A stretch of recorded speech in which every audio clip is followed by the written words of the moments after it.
Well, it's Monday, and you know what that means. On the Mix channel, it's episode 11 of Hot Sauce Takes, where I take you, the viewer, your hottest takes, and I just give you my top 5 and give you my reaction in a video. So, like I said, this is episode 11, and if you want to be in episode 12, there will be a community post next Sunday where you can comment your hot sauce take to potentially be in the next video. So, that being said, let's get right into it. Now, the first take comes to us from Michael Porter Jr., and he says Nikola Jokic will change the game of basketball forever, like Stephen Curry. Teams won't need guards as main playmakers, but can instead be big men. In 2014, not a single soul expected that a fat European kid drafted with the 41st pick in the draft would be a generational talent. Even ESPN played the Taco Bell commercial when Nikola Jokic was drafted. But Jokic has been so good, even being currently in 2021 the front runner for the most valuable player. With Jokic's passing, shooting, and dominance without athleticism, that may inspire young players to just be a center of an offense, even if they're 7 foot tall. It is also noted that it takes a lot of IQ to be a passer like Jokic, and you can't really learn how Jokic passed. And like I said, you can't learn that, and not everyone has the talent that the Joker has. Now, I do expect a couple more passing big man. There's already people like Domantas Sabonis, Bam Adebayo, already averaging over 5 assists, but Nikola Jokic, 8 assists as a 7-footer is just crazy. I do think that European people, they actually have like an advantage because they have a different way of playing basketball. Like Luka Doncic dominated, and he kind of has an untraditional way of playing. And I think that can definitely give an advantage. Now, just Nikola Jokic for young players definitely can inspire a lot of people. I don't think that Nikola Jokic, because you can learn how to shoot like Stephen Curry, but you can't learn how to pass or be as tall as Nikola Jokic. I do think it'll be more common, but I don't think he's going to change the game forever.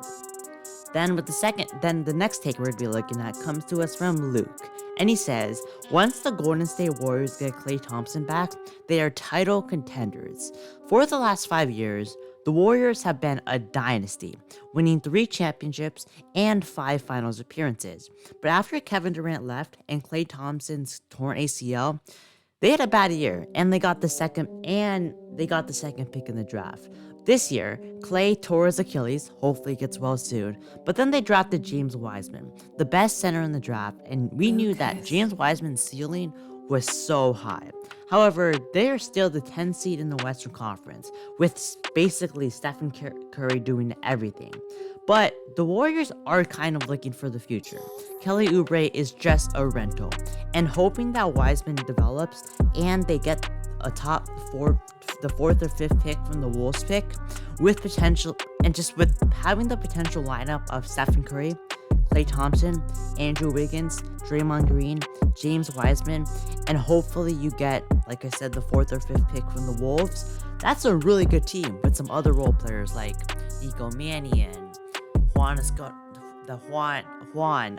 Damian Lee, Eric Pascal, Kent Bazemore. This is definitely a solid team that might make some noise in the playoffs. Now, I'm not sure if it's enough to beat the Lakers, the Clippers, the Jazz, or the Suns, but the ceiling of this team is really high. But still, there is a lot of uncertainty. Klay Thompson just came back from 2 of the worst injuries in all of sports. James Wiseman recently tore his meniscus, and he's kind of having some inconsistent minutes and kind of conflicting with Coach Steve Kerr. This guy has so much talent, but if he can't stay healthy or isn't used properly, it might have been a mistake for the Warriors to take James Wiseman over LaMelo Ball. You never know about Draymond Green because his stats are all down, especially his scoring, but he definitely isn't the same all-star Draymond Green. And then their depth still is kind of a question. If they basically have their 6-man being Eric Pascal, which is okay, but then like Kent Bazemore, Nico Mannion, Juan Esquano Anderson, those aren't really 2 good players. I mean, just thinking about like the Clippers who have just like Nicholas Batum, Rondo. Those are definitely better players than the Warriors, but they have Stephen Curry, and that's definitely going to big part if they can continue, potentially extend their dynasty over the next 5 years. But it definitely is going to be interesting how this management handles the situation. Then the next take we're going to be looking at comes to us from Arav, and he says, Norman Powell is the most underrated player in the league today. Ever since Norman was drafted with the 46th pick in the 2015 draft, he's always been an underdog, but every year has improved. He broke out in last year as a top 6 man of the year candidate after Kawhi Leonard left, and he kind of went under the radar with this season. To be honest, he probably gained a bit more attention in the Celtics Raptors series, where yes, he did hit some big shots, but he was also blocked by Marcus Smart in Game 7, and I do think that yes, it's not best, but he definitely gained a bit more attention from that, and that's how I personally know him a bit more. Like, I knew him, of course, but I didn't really know he was a 20-point per game scorer. This year, he's a near 20-point per game scorer, like I thought he was, but with the Raptors, and then being traded to the Portland Trailblazers for Gary Trent Jr. And for the Blazers, it definitely provides some more offense. And although their defense is still worse than the Brooklyn Nets, that firepower is definitely needed.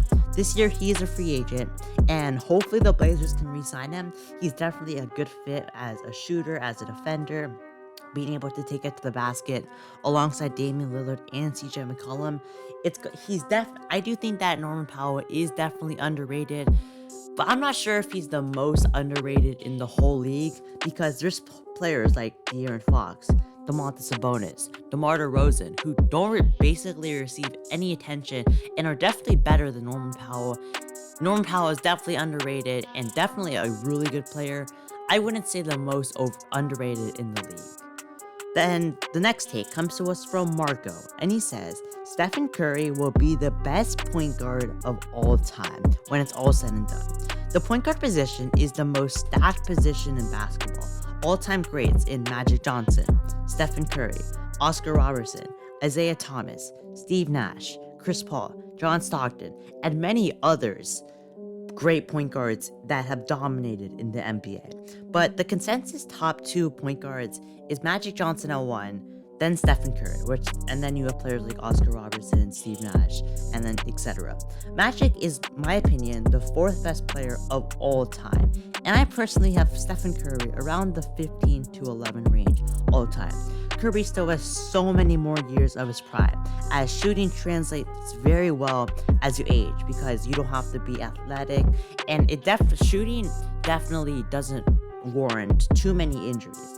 Curry may need another MVP season, at least one more championship, and hopefully the finals MVP of that championship run, and definitely a lot of first teams. He will need a lot, but with him being 32 and still being an MVP candidate, it's definitely possible that he can pass Magic Johnson. His impact to the game of basketball has been so crazy with his evolution of the three-point shot and just the dominance of the Golden State Warriors. But Magic Johnson is an all-time great, and Magic won 5 chips, and Curry currently has 3. I do think that to pass him, he's going to need 4 or 5. He probably won't get 6 in his career because how good the league is right now. But I can definitely see if Steph Curry can pass Magic Johnson when it's all said and done. Now, the final take we're going to be looking at comes to us from Meeks, and he says, the Boston Celtics will end up as a top 5 seed, but lose in the first or second round.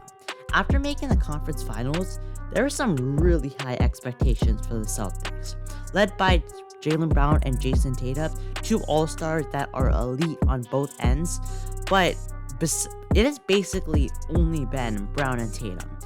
Kemba Walker has been hurt, and yes, he's been a lot better recently, taking more of a backseat as a playmaker. Marcus Smart is the heart and soul of this team, and recently, and he returned from injury, which was definitely really big. At the trade deadline, they traded away Daniel Tice, but attained Evan Fournier and recently signed Jabari Parker.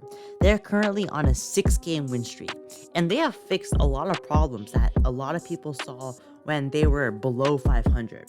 Robert Williams is now starting, and with Daniel Tice being in Chicago, he has received a lot more minutes, which he definitely deserves. He is a really good rim protector and is a lobster while kind of being able to hit the mid-range jump shot. Now, the bench has always been a problem. They do have defenders in like Grant Williams, Semi Ojeleye, Peyton Pritchard, Aaron Nesmith, but Evan Fournier and Jabari Parker will provide that scoring spark that they really need when Kemba, Jalen, and Jason are all out. Now, they're currently a top 5 seed, and like I said, they have fixed a lot of problems. There was a crossroad at the trade deadline. Do they want to be kind of a lottery team and play their young guys more, or go all in? And I think Evan Fournier was a good pickup, though I do think that they should have tried to get Nikola Vucevic. But this team definitely is a lot better. Another thing they've improved on is the ball movement, and I do think that's because of Kemba's playmaking and Marcus Smart being back, because they both average over 5 assists a game. And Marcus Smart is just such a big part.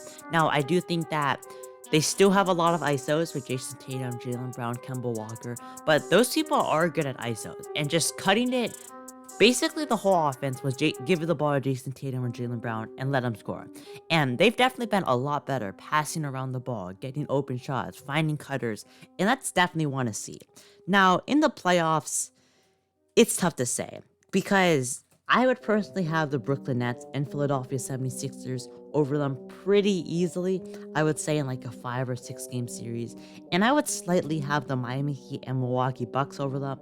I do agree that they most likely will end up as a top 5 seed, though one losing streak can push them all the way to the 8th seed, and potentially even losing in the play-in tournament.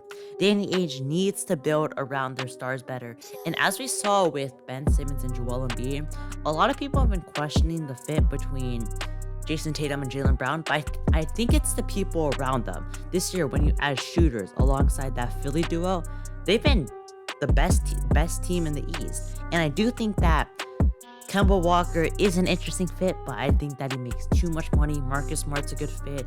Get some more defenders, some shooters. Hopefully, he can do some stuff off the dribble. I think that's a recipe for success. Danny Ainge needs to go all in, and hopefully he doesn't make an almost move again. He almost traded for Vucevic, almost traded for Anthony Davis, almost traded for James Harden, almost traded for Kawhi Leonard, almost traded for Jimmy Butler. But this Celtics team still has a very bright future. So that's going to be, with that said, that's episode 11 of Hot Sauce Takes. Be on the lookout next Sunday for the community post to be in episode 12 of Hot Sauce Takes. Make sure to subscribe to the channel, like the video, and I'll see you on next time.